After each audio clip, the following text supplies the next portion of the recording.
Alright, this is the Cape Town leg of the Fujifilm X-H1 release. It's a sort of a national tour that they've been doing, going from city to city. And today we are at Zone 7 in Cape Town. It's a motocross track. So Fuji have invited journalists and enthusiasts and professional photographers to take part and test out the new X-H1. So I thought I'd pop in, see what was happening. It's a beautiful environment. We've got some beautiful views from here. And yeah, I suppose a perfect place to test the X-H1. So yeah, let's go see what it's all about. The guys have all gone back inside, so I got my hands on an X-H1, and instead of sort of going around just shooting madly, I figured I'd do maybe 3 or 4 setups. So the first one I'm doing here very quickly is I'm actually going to position some of the friends together on their bikes below as one of the riders comes over the top of them. And they're all going to give a signal up to the guy on the bike.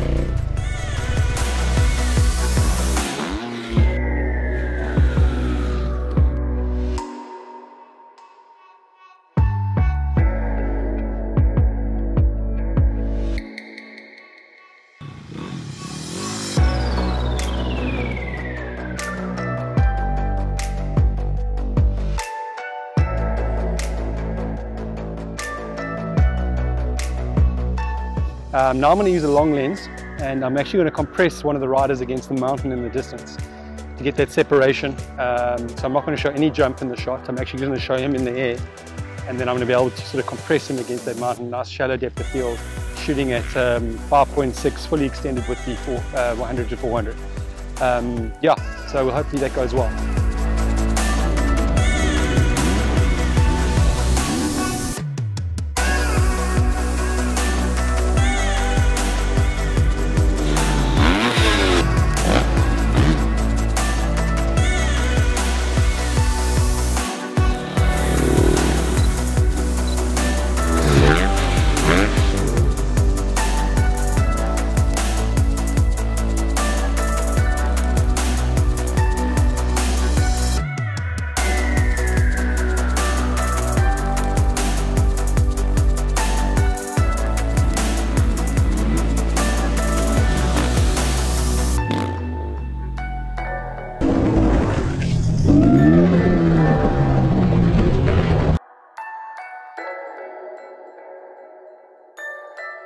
Alright, all cleaned up now. We finished at the motocross and we are now heading across to the Fuji X-H1 Launch in Cape Town. And I thought I'd just catch a ride with a couple of the Fuji X photographers and get their thoughts on the X-H1.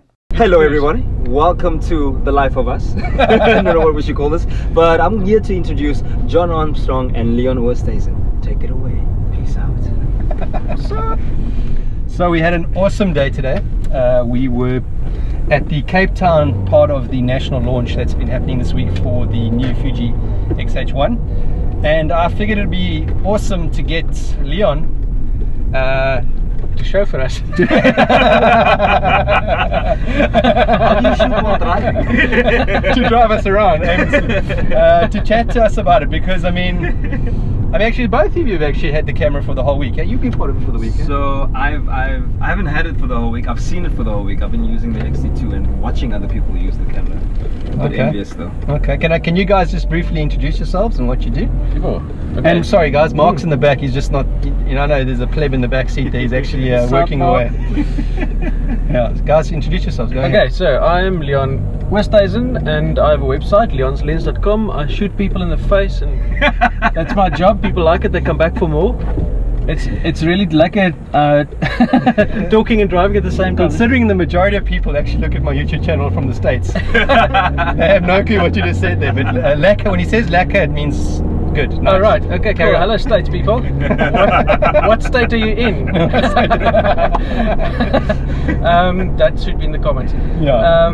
But yeah, so I'm a photographer and I'm also an ex-photographer. I really love shooting with my Fuji stuff, and recently, obviously as you know by now, the X-H1 is out, so we've had a bit of time to play with that, and the launch week was over the last week, so we did a bit of a road trip all the way from city in South Africa called Port Elizabeth, and we stopped over in Georgia. Now we're in Cape Town, and this is I think we're going to be chatting about some more of that, but let's find out who that guy in the seat in the back is. Alrighty, how's it everyone? I'm Earl Abrams. I'm a documentary and lifestyle photographer. Was based in Cape Town, now based in Johannesburg.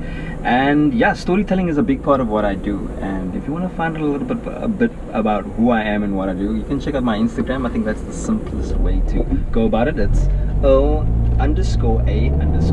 Thank you so much. Yeah, cool. And I'll put those down at the bottom of the video, so check those guys out. Yeah, so we actually attended, Mark joined me as well. We attended the launch this morning. It was action-packed. Fuji organized motocrossers, I don't know, anyway. Yeah, motocrossers. Yeah. So and they were doing some epic stuff. We had some big jumps and just cruising around a track. Now obviously from our perspective, being ex-photographers, we didn't hog all the cameras. We allowed those who are seeing the camera for the first time to get their hands on it. We had some reporters there, press, enthusiasts, professionals. So we didn't really get a huge time ourselves to shoot out there, even though I did do a bit here or there when I could. But yeah, so we just really want to talk a bit more about this camera. Obviously my first impression that I did, the little review that I did, I only had it for a very short time, and actually Leon as well had it for a short time last week. How is your impression of the camera? Can you do an impression of it? Can I make my face square with the big? No, I can do it. Here, this is the new shutter sound. It's really quiet. So yeah, Leon, just give us an impression of the camera, or give us actually maybe talk about the features, maybe a bit more in depth than most people do, if you don't mind, because you've had your hands on it a bit. That's sort of the things that you think stand out about this camera that make it unique. Take a long drive, John. Yeah, we're in traffic, so we should be okay. Okay, feature set. So everybody knows about IBIS. And I have to state it's IBIS, not IBS, because that's irritable bowel syndrome, I think. that shakes the innards up, I think. It's not, I mean, this is a stabilizing feature. It's also not a hardy-dar type of bird that we get in our gardens. It's called an ibis. Not an ibis, no. It's so the in-body stabilizing is really great. With the XT2, it used to come in liquid form and maybe like a beer or something like that. Yeah. And that was in the body of the photographer. Because like the 90 F2 and the XT2, they don't have their own stabilizers. Yeah. But now the XH1, the stabilizer is absolutely nuts. It's bonkers. It's so cool to be able to shoot handheld at 1/4 of a second with pretty much any lens you can stick on it. Yeah. Unless it's a little bit longer, what I found. The 55-200, I could only get it down to 1/6 of a second. And then, I mean, sorry to jump here, but how does it? And then for those lenses that are Fuji lenses, obviously that already are stabilized, what are we looking at there from that perspective? Because obviously people want to know, with the stabilized lens, do you turn that off and allow the IBIS to operate, or can you operate both together but then they both use half of their features, or how does that actually work? That's a good question. Okay, so obviously if it's a stabilized lens, the body only has to do half of the stabilizing work. Yeah.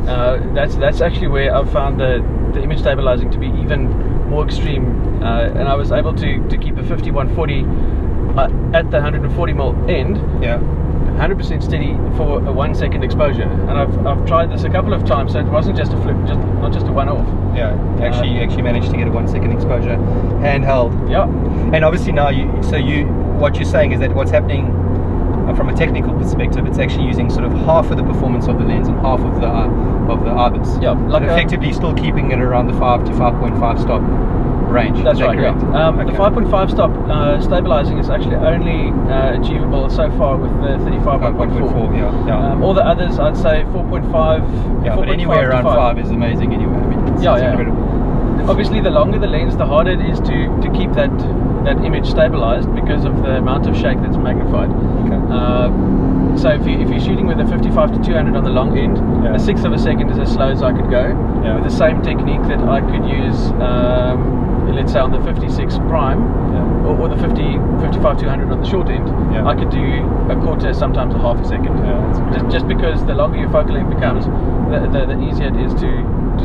Yeah, sure. And now your stabilizing feature, if it's in the body or in the lens, has to work harder. That's why if you have a really long lens, you can really hear those gyroscopic moting. Yeah, you can. There's a lot of whirring inside. Yeah, 100%. Yeah, it's quite noticeable as well. Well, so your perspective on from a video side, what did you do this week? What was your main? My involvement with Fuji and with the launch was really just getting a lot more behind the scenes images and videos of people using the X-H1, and just kind of getting their feedback, learning with the experience. Like that was my involvement. I didn't really have much time to use the X-H1 during the times of the launch, even on our way to the launches. I had a day with it, and we shot a little video, kind of just focusing on my experience, because I'm not a tech guru like Leon is over here. So generally when anything revolves around tech, I normally point it to. You can take a photograph. You can just talk about how to. Jeez, man, you can take it and you can talk about it as well. It's like the whole package in one. No, seriously, this man is a guru. But you come from an X-T2 background. Yeah, from an X-T2 background. So and you did video on that as well. I do video on it as well. So for me personally, what I enjoyed about the X-H1 was just from an experience was the grip. The deep grip, because I used it while skating, and the cool thing was like it kind of really just flowed with my motion and with my movement while I was kind of cruising through the city. More enjoyable sort of. Yeah, it was a really enjoyable experience, because there was no time during that time that I ever felt that the camera would fall out of my hand because of that deep. Now you were using without the extended grip. Yeah, just using obviously the grip of the camera, but being wider, being a bigger grip anyway than the X-T2, and more well balanced overall. That's correct. Okay. Another thing that I really enjoyed about it was the faster autofocus that they've been speaking about. Sorry? No, that thumbs up for the faster autofocus. Sure. Okay, cool. Thank you. Thumbs up. Almost sort of you have to get used to it. It's so good. That's what That's the cool thing. And you know what I was doing? I was tracking a fixed gear rider, kind of skating while he was riding, and I wasn't even looking through the viewfinder. So I had on, what was it, the 10 to 25, is that 1024? 1024, that's correct. Thank you so much. So I had on the 1024, and literally I just angled it and kept on shooting, and the autofocus kept holding. Was that in continuous shooting? Yeah. And to me it was such a joy, because I knew that I could get the shot that I wanted to get. Worrying about having to work. If I had the frame, I got the shot, and that was a cool thing for me. And also the thing that really stood out for me was this is kind of like the baby of the GFX and the X-T2. You know, if they ever had to get together and make a baby, this is it. It's kind of the best of both worlds. And just my overall experience has been really good. Yeah, and another thing that I really enjoyed was the extended viewfinder. You mean extended off the body of the camera coming back, not just the actual cup. The actual viewfinder extends a bit further as well. So it's not like exactly flush like the screen, the back LCD screen. So you had a little bit of kind of breathing room between kind of the LCD and your face, if I could put it in that way. And that was really helpful, because if you wear specs as well, it really does help. And you find that possibly might have been implemented, because I don't use touchscreen for anything really. I know that the touchscreen has multiple functions beyond just taking photos in focus. You can swipe up, swipe left, swipe right, as if it's a function button. But do you think that maybe they pulled it back so that you're not interfering with touch mode when it's engaged? I mean, it could be that. I mean, I don't want to directly say that it's that, but maybe it could be that. But I really just enjoyed the experience, because it was really comfortable. So all I could do is just kind of put my face up there, not be like that. You know, it was just a really comfortable experience. Okay, cool. Cool. Okay. You can actually use it while your eyes do the viewfinder. What do you mean, the touchscreen? Yeah, to change your focal points. Yeah, sure. But what I'm saying is maybe with it activated, your nose might activate it. I don't know. Like, actually, it's not something I shoot with at all. So I'm the wrong person to ask about touchscreen, because I don't use it. LCD. Watch yourself here, Leon. I don't have a watch. Well, for someone that's only had like 1.5 hours that's why he's talking crap. You're so fast. Quick on the ball, eh? So what else? Tell us what else. The feedback, basically. The feedback, comments on blog posts and wherever else people care to voice a reasonable opinion about how you might improve it. And on both firmware and on hardware. And they do work together on many levels. A good case in point, for instance, would be the command dial. in recent models, you can now click the command dial, the front and rear command dial, you can click it in. Yeah. But now, for those of you that have experience with the GFX, you can now click and switch between shutter speed and aperture and ISO values with one dial clicking. So you click and cycle through if you want, and click onto the next one, and then you just dial. Which I think was also implemented in the lesser bodies, like the X. With the firmware at the end of last year, yeah. So at the end of 2017, the XT2 got that feature now as well. That's right. But it's native in this now. XE3, that's what I was about to say. Did they not say that? XE3, yes, and the XT2 firmware upgrade. Okay, alright. Obviously Bluetooth is part of it, and the way that the connectivity works, I want to see, what I would like to see is the upgrade of the interface of the wireless app, but I think that will be the next level of upgrades when they start to do with tethering, wireless tethering. Maybe I should have a word with them first. Or maybe the word has been had by someone else. I presume a lot of people would be asking, are we looking at purely firmware improvements that now the X-H1 has over the XT2, besides the fact that it's functionally, I mean, the camera itself has a fast autofocus and things like that? Is the camera to a large degree still the exact same camera? Are we actually looking at more high-tech gear, like a different is the image being processed the same? Because when I first got the camera, I couldn't use the RAW. Lightroom, even with the update, wouldn't process the RAW. I had to use in-camera JPEGs for my first review. Yeah. Apparently now it's out. Now I had a question on my on the last video saying, oh, how can that be? Because it's the same processor, it's the same as the X Pro 2, same as the XT2. Why aren't you able to immediately have access to that file? It's a different coding. Yeah. So there is a lot more to it than just a case of being the same inners as an XT2, just improved autofocus. There's a huge difference. Refined the entire code of how the autofocus and the processing of the image works. I've also seen a marked improvement in the way that the same sensor actually handles dynamic range. Okay, so there is things beyond what we presume to be the same. There actually is huge amounts of change in this camera. Yes. Okay. All right. I think that's really what people have been asking. I mean, do I keep my XT2? Do I keep? I mean, obviously there's things to look beyond this. There's also what you use the camera for. Obviously, will determine whether you buy a new one or you stick with your XT2 hoping for an XT3. Those sort of that's what most people are asking, basically. I think that the gut reaction for this camera would be for the guys that had an issue with the XT2 and didn't have enough video functionality in the menus. Now the X-H1 has loads of video features, and Earl can tell you all about that.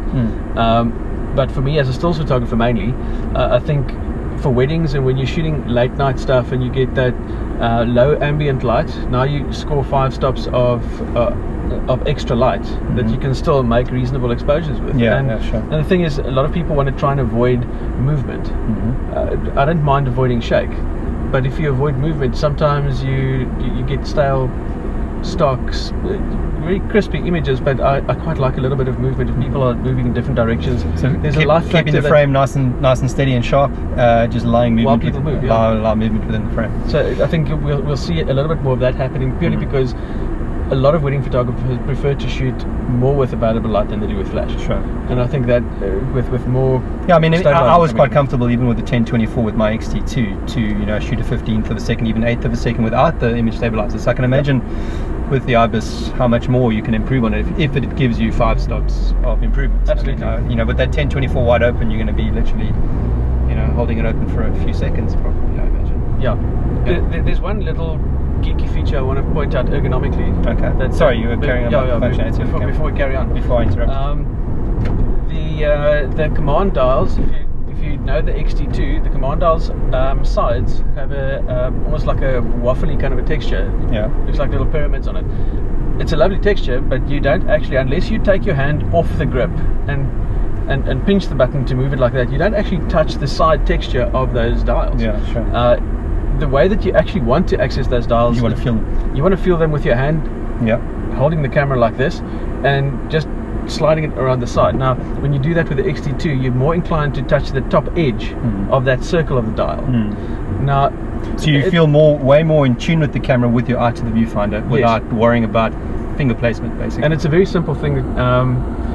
Instead of the dials being vertical on the side with the texture is still there. It's just ever so slightly slanted in. It's now a trapezoid shape. Got it. And that makes that when you touch the dial... You know that people are asking what a trapezoid is, A trapezium. A rectangle with skew sides pointing both in like the bottom part of a chopped off pyramid. That one. Carry on. How many more? A rectangle with 2 small triangles on the side. Attached to it. Yeah. So okay, yeah, that's a valid point. You know, a lot of people don't talk about that from that aspect. It's overlooked, but it's definitely things that they improve to make the experience of using the camera more seamless. And that's the thing that I've had with Fuji from the beginning, is that they make a piece of high-end equipment that aims to get out of the way so that you can make your images. That emotional response that you as a creative have in a moment where you want to make something that's right in front of you and express something of the abstract into the real.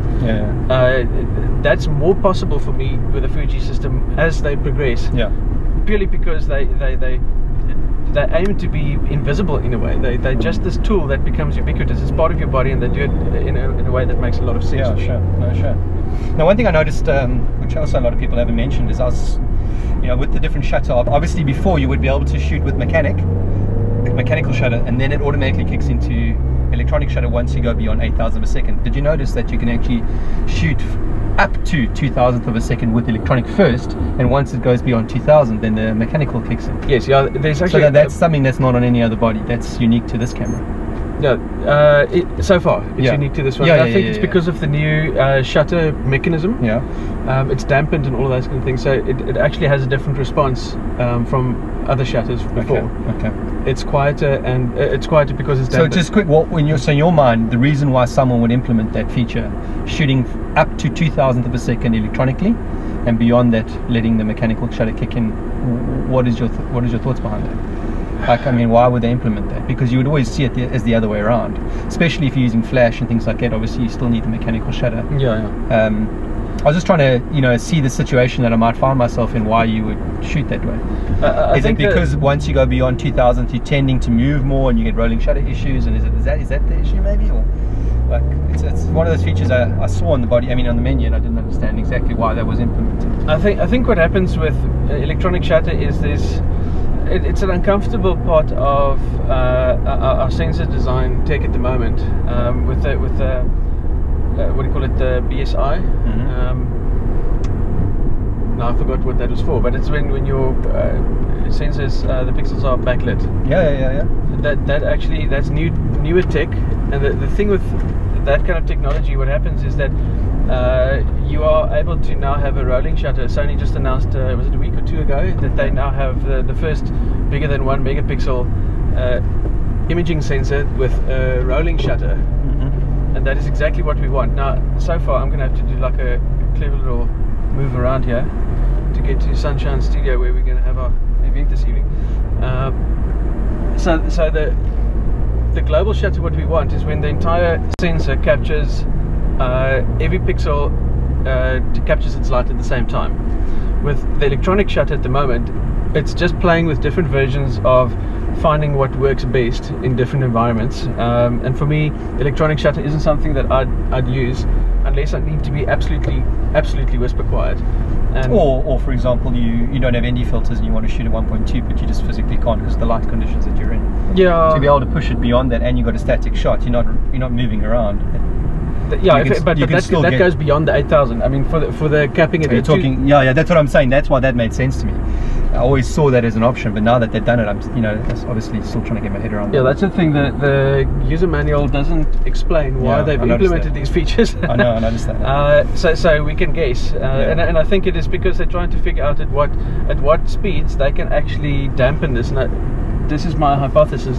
It's to be confirmed. But I think the dampened and stabilized sensor would actually be helping somehow the recording of the exposure in electronic shutter mode. I have no idea what that would do. But it seems like if they implement this with a sensor that's doing in-body stabilizing, I don't know if it has anything to do with each other, but I would imagine that could be. I'll have to dig a little bit deeper to. All right. So the other feature that they mentioned, and is this something a lot of people don't even know about, even think about, let alone, is the phase detection actually really doesn't go beyond on the other bodies F8. That phase detection, if you're shooting and you shut down your aperture beyond that, there is phase detection turns off within the autofocusing range. So they've now extended that to f11. So if you're using, for example, the 100 to 400 and the extender on it, obviously you're starting around f8 as your minimum aperture, and you want to just close down a little bit in extreme light situations. Once you go beyond f8 on the old systems, phase detection aspect of autofocus immediately is disengaged, or is not available, should we say. And now you're using one form of autofocus contrast detect, I presume. Yes. So now it's been extended. Is that a big thing? I mean, it's because they put it in their information as if it's, you know, a substantial change. Have you thought about that at all? It's one of those things that that's almost like shutter count. Yeah. It's relevant, but it doesn't really matter because they've improved it. It's and the other one is how many how many lux. Whoa, guinea fowl. Yeah. Sorry, Easy. guys, we just got guinea fowl, which is like what? Pheasant? Yeah, basically it's like it's not an ostrich. a flat black chicken with white dots on it. Yeah, like a feathered piranha, and it won't bite. We only have rhino crossing the road, so we're actually quite fortunate. I mean, you hit one of these, it's a little bit easier. Yeah? Whoa, rhino!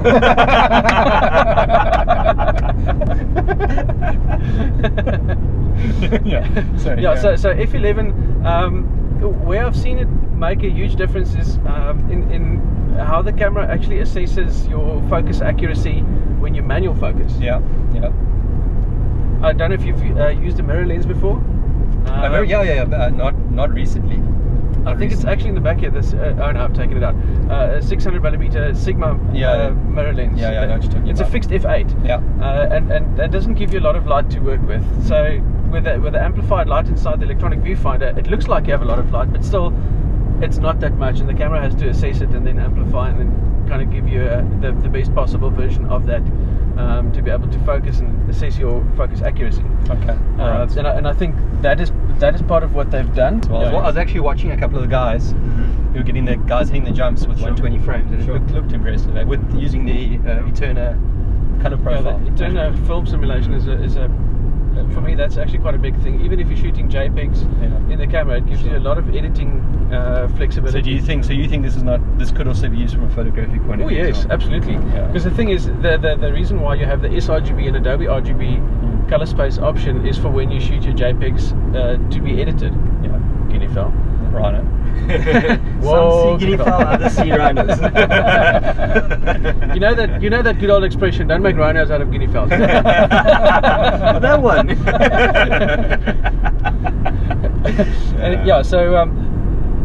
That's what I think. It's because the Adobe RGB color space offers you a little bit of wiggle room to edit your JPEGs before they fall apart. The sRGB ones are supposed to not get edited much. And I think the Eterna film simulation, because it's such a flat tone curve, you can do quite a lot more with it. You can always increase the contrast, but once your highlights and shadows reach that black and white point, you've kind of saturated the options for what that image can do. And that's why the Eterna is, for me, it's a really nice thing to do for skin tone. It's not as what do you call it? Well, it's not extreme in its nature. It's not extreme in the color approach. Because the Fujifilm color profiles simulate film, and it looks the way the JPEGs look the way that the film rendered, and this gives you more editing latitude. Well, I'd say at least they get quite close to what the film looked like. I don't think Velvia is anything like what the slide film looked like. That's just from my perspective. I used to shoot on slide Velvia all the time for landscapes. You know where I use Velvia, by the way? What's that? I don't use Velvia when the sun is shining, because then I've never used it on my Fuji cameras. I've never used it. Let me tell you where. Yeah. When you set your white balance properly for when it's overcast, and you shoot Velvia in those conditions, because it's not a contrasty lighting situation, then all of a sudden you see the colors pop. So just a quick one, Leon. Yes. The viewfinder itself. Any major benefit on that? Yes, the frame rate is much higher, and the resolution is higher as well. So it's more immediate. The blackout time is less. Okay, all right. Like if you know the blackout time of the Fuji X-T2, with a boost on, is pretty much what it's like natively. Okay, so that's in the increased again, obviously, with the boost coming in. So and then obviously from the flicker mode they've introduced, that is for indoor shooting. That's for environments where you've got white balance issues because lights are flickering. Lights, it's brighter and darker with the fluorescent lights. It's on and off, on and off. My favorite feature ergonomically that they've changed is the X-T2 vertical grip extender peg that comes out. That's not there anymore because the grip on the X-H1 already is bigger. So now you just, if you know what the XT1 grip looks like, it's just a flat bar. Yeah. And that's what the X-H1 grip looks like as well. So if you want to make your battery grip, if you want to have the camera itself smaller, you can just take the grip off and put it in your bag. It slides into a space where the sticky out bit on the XT2 grip is a bit of a strange one. Sure. Strange, and also becomes a bit taxing with brakes, you know, in your bag. Yes, because there is a possibility of that happening. I've heard it said that at the launch of the XT2 at one of those events, one of those cameras fell off a table, and that part came off. Okay. And just to wrap it up, guys, it's probably like just urban legend. I know we got to get into this launch. You're running late. I just want to thank you guys. Thanks for today. Thanks for your time. Thank you, man. Thank you, Leon. Thank you, man. Thanks for putting a lot of work in this week. I know you guys worked super hard. And thanks for just sharing with my subscribers. It sounds so arrogant. My family. My followers. Them. Followers Thank and you. family. Thanks, guys. Take care. Stuff, man. God bless. Cheers. Whoa, Rhino.